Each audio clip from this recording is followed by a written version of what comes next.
Assalamualaikum warahmatullahi wabarakatuh. Baiklah, Nana Bapak semua. Sekarang kita akan membahas penyelenggaraan jenazah.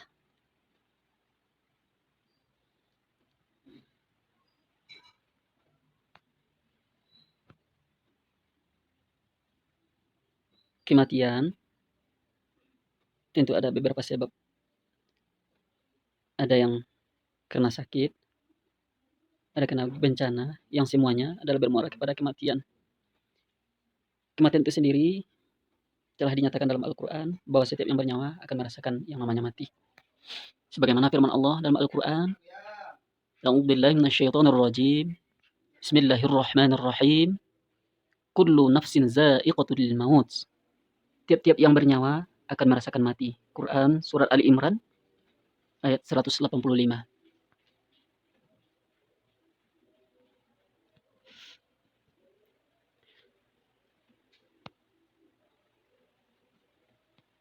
Menghadapi kematian, yang pertama sekali adalah memejamkan mata mayat. Yang kedua, menutup seluruh badan jenazah. Ketiga, posisikan jenazah di tempat yang aman. Keempat, kerabat boleh mencium jenazah.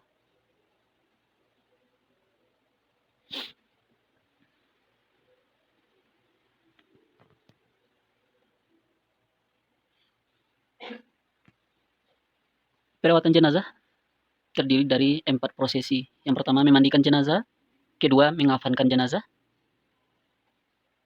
Ketiga, mensolatkan jenazah.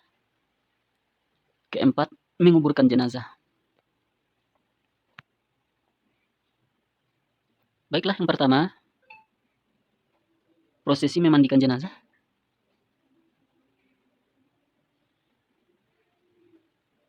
Jenazah kita mandikan di tempat yang lebih tinggi.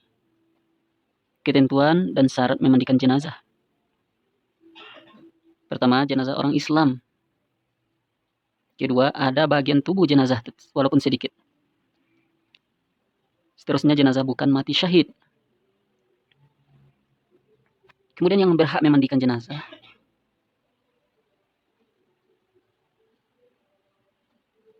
Jenazah laki-laki dimandikan oleh laki-laki selain istri dan mahramnya.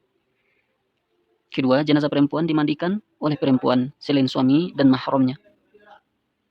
Jika suami istri yang meninggal, maka mahramnya yang lebih berhak memandikan.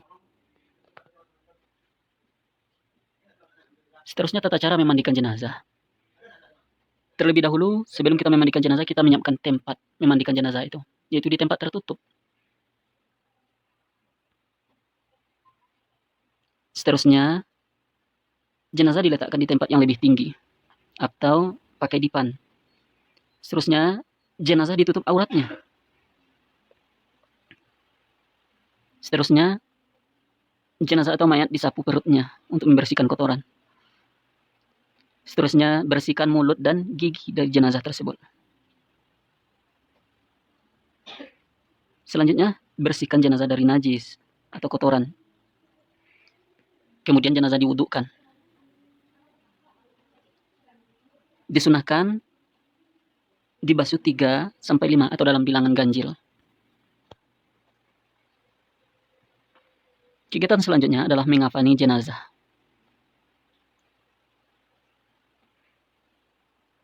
Pertama sekali, kain kafan dianjurkan berwarna putih. Kalau tidak ada kain kafan warna putih, boleh warna apa saja.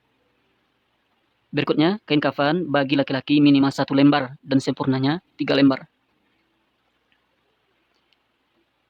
Kain kafan bagi jenazah perempuan minimal 1 lembar dan sempurnanya 5 lembar. Seterusnya, setiap lembar kain kafan ditaburi kapur barus atau wewangian lainnya.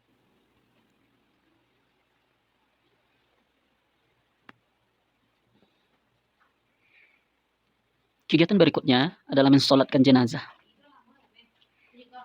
Tata cara solat jenazah.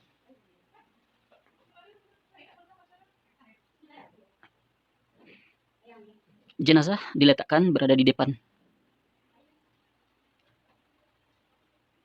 Imam diikuti makmum.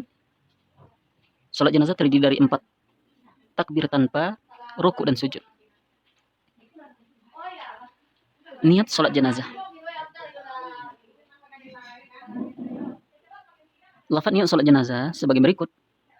Usalli ala hadzal maiti arba'a takbiratin fardal kifayati ma'muman lillahi ta'ala.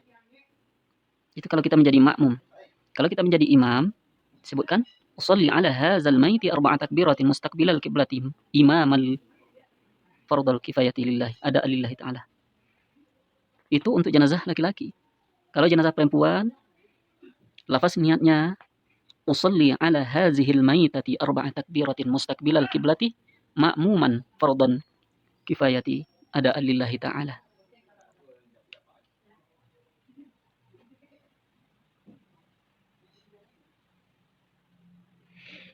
Takbir pertama dari salat jenazah, kita diperintahkan untuk membaca surah Al-Fatihah.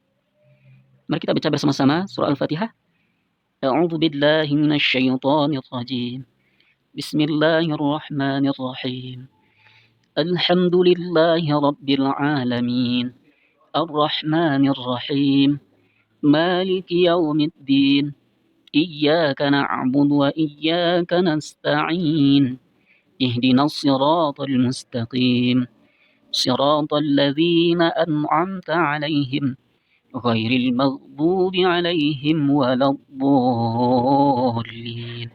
Amin. Takbir kedua membaca salawat Nabi. Allahumma salli ala sayyidina Muhammad wa ala ali sayyidina Muhammad kama sallaita ala sayyidina Ibrahim wa ala ali sayyidina Ibrahim wa barik ala sayyidina Muhammad wa ala ali sayyidina Muhammad kama barakta ala sayyidina Ibrahim wa ala ali sayyidina Ibrahim fil alamin innaka Hamidum Majid. Lalu dilanjutkan dengan takbir ketiga membaca doa untuk jenazah. Minimal doanya Allahumma ighfir lahu warhamhu wa'afihi wa'fu anhu wa akrim nuzulahu wa wasi' madkhalahu waghsilhu bil ma'i wal thalji wal barad wa naqih minal khataaya kama yunakka ath-thawbul abyadu minad danas wa abdilhu daran khairan min darihi wa ahlan khairan min ahlihi wa zawjan khairan min zawjihi wa adkhilhul jannata wa 'izhu min azabil qabri wa min fitnatin wa min azabin nar. Itu adalah doa untuk jenazah laki-laki. Kalau jenazahnya perempuan, dhamir hu itu diganti dengan ha, seperti Allahumma ighfir laha warhamha dan seterusnya. Kita lanjut dengan takbir yang keempat. Itu membaca doa Allahumma la tahrimna ajrahu wa la taftimna ba'dahu waghfir lana wa lahu wal ikhwanina alladhina sabaquna bil iman wa la taj'al fi qulubina ghillan lil ladzina amanu rabbana innaka ra'ufur rahim. Kemudian mengucapkan salam Assalamualaikum warahmatullahi wabarakatuh ke kanan dan ke kiri. Dan juga dianjurkan membaca doa. Kegiatan berikutnya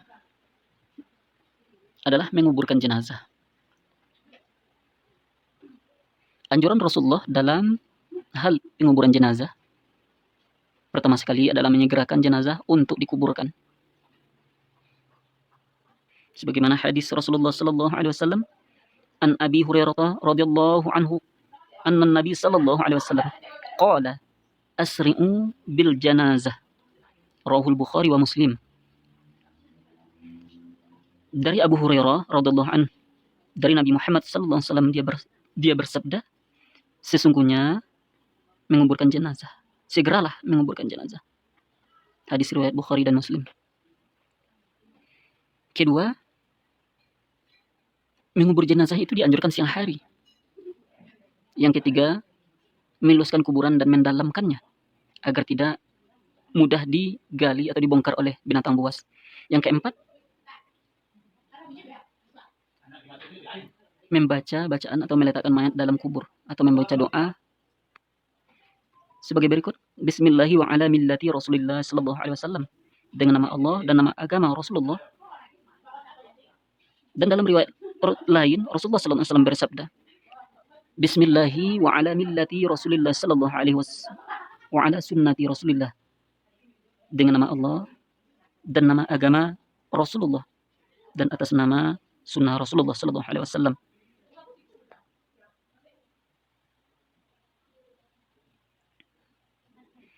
Yang kelima, sebelum dikuburkan, ahli waris menjadi penjamin hutang bagi si mayat atau jenazah. Takziah mempunyai adab-adab tertentu atau etika dalam bertakziah. Yang pertama, menyampaikan doa untuk kebaikan dan ampunan terhadap orang yang meninggal, serta kesabaran bagi orang yang ditinggalkan. Berikutnya, yang menambah sedih keluarga yang ditimpa musibah. Seterusnya, hindarilah canda tawa, apalagi sampai tertawa terbahak-bahak. Yang berikutnya, usahakan turut menyolati mayat dan turut mengantarkan ke pemakaman sampai selesai penguburan. Karena di dalam kegiatan takziah itu mengandung pahala yang sangat besar.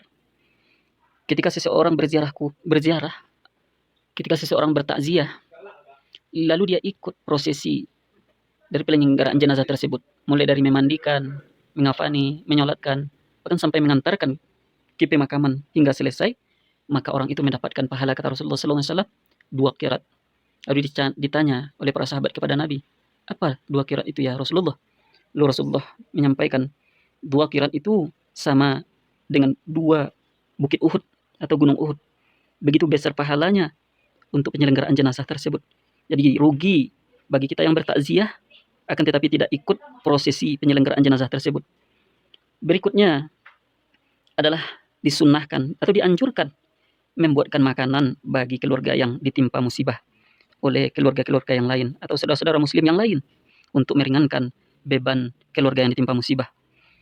Rasulullah sallallahu alaihi wasallam bersabda, "An Abdullah bin Buraidah qala Rasulullah sallallahu alaihi wasallam, inni kuntu nahaitukum an ziyarati kubur fazuruha." Rawahu Nasa'i. Dari Abdullah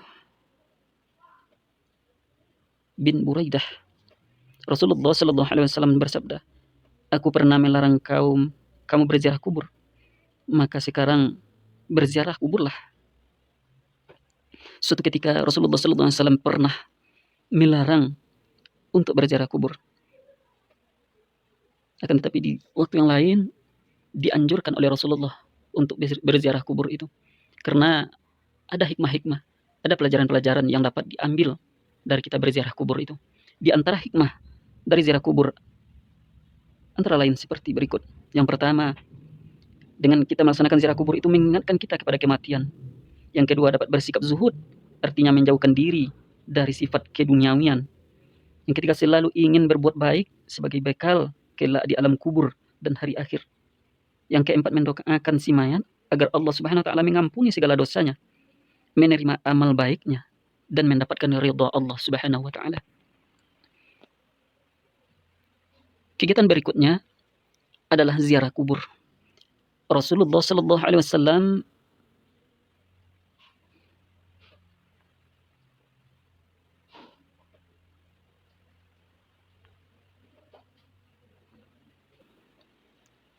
perilaku mulianya adalah segera mengunjungi keluarga yang terkena musibah kematian, mendoakan mayat, mengucapkan turut berduka kepada keluarga yang ditinggalkan.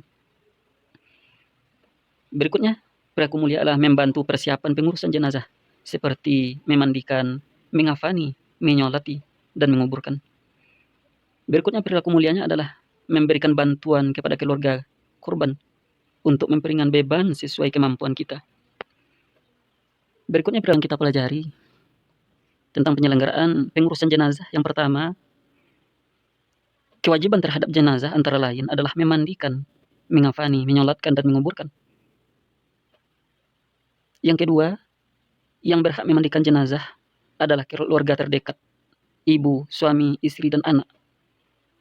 Yang ketiga, jumlah kain kafan bagi laki-laki disunahkan 3 helai atau 3 lapis, dan bagi perempuan 5 helai atau 5 lapis.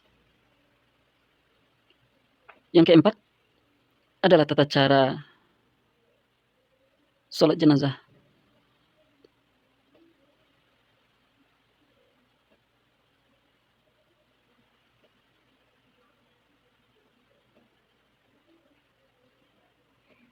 Sholat jenazah tidak ada rukuk dan sujud. Hanya terdiri dari 4 kali takbir yang diselangi dengan doa. Yang kelima,